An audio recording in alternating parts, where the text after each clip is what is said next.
Hindi cinema का 70-80 का दशक सिर्फ फिल्मों और गानों तक ही ये सीमित नहीं रह गया था।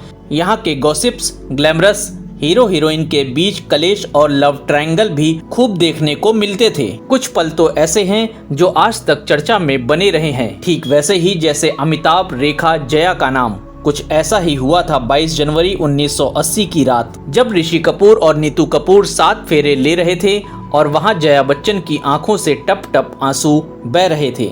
चलिए बताते हैं आखिर ऐसा क्या हुआ था कि अमिताभ बच्चन की धर्मपत्नी का ऐसा हाल हो गया था। राज कपूर के लाडले ऋषि कपूर की शादी हिंदी सिनेमा की सबसे यादगार शादी में से एक है, जहां पूरा बॉलीवुड आया था और खूब रौनक लगी थी। ऐसे में अमिताभ बच्चन भी बीवी जया बच्चन के साथ पार्टी में पहुंचते हैं, मगर सबकी नजरें तब थम जाती हैं जब रेखा की एंट्री होती है। रेखा के आने से सबका दिल जोरों से धड़कने लगता है। सब जानते थे कि अमिताभ, जया और रेखा का मामला थोड़ा अलग था। बिग बी और रेखा को लेकर मीडिया गलियारों में पहले से ही तरह तरह की खबरें घूम रही थीं। अब जैसे ही रेखा ऋषि कपूर नीतू सिंह की शादी में मांग में सिंदूर भरे पहुंची तो सब देखकर चौंक पड़े और आंखें फटी की फटी रह गईं।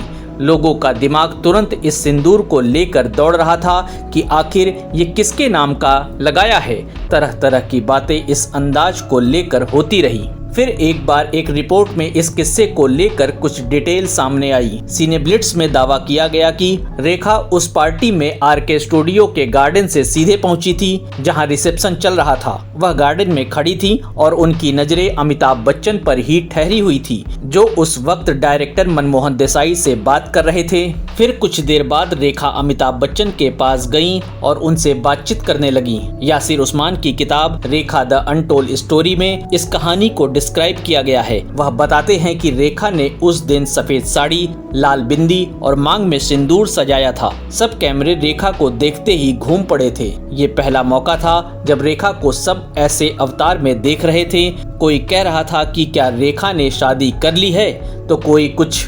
उस पार्टी में रेखा और अमिताभ बच्चन के बीच छोटी सी बातचीत होती है। ये बहुत ही फॉर्मल सी बातें थी जो अक्सर दो लोगों में होती है, लेकिन वो समय और माहौल ऐसा था कि ये छोटी सी बात हंगामा बरपा रही थी। दोनों की मुलाकात उस रात का आकर्षण बन गई। अब रेखा के सिंदूर और उस छोटी सी बातचीत को देख जया बच्चन भी इमोशनल हो गई। जया का ये भावुक होना इस शाम को और भी चर्चित बना देता है। स्टारडम मैगजीन के मुताबिक जया ने लंबे समय तक चुप रहने की कोशिश की थी, लेकिन आखिरकार वह अपनी भावनाओं को रोक नहीं पाई और उनकी आंखों से टप टप आंसू गिरने लगे। अब इस शाम की काफ़ी चर्चा रही। एक बार हिंदुस्तान टाइम्स को दिए इंटरव्यू में रेखा ने इन अफवाहों पर रिएक्ट भी किया।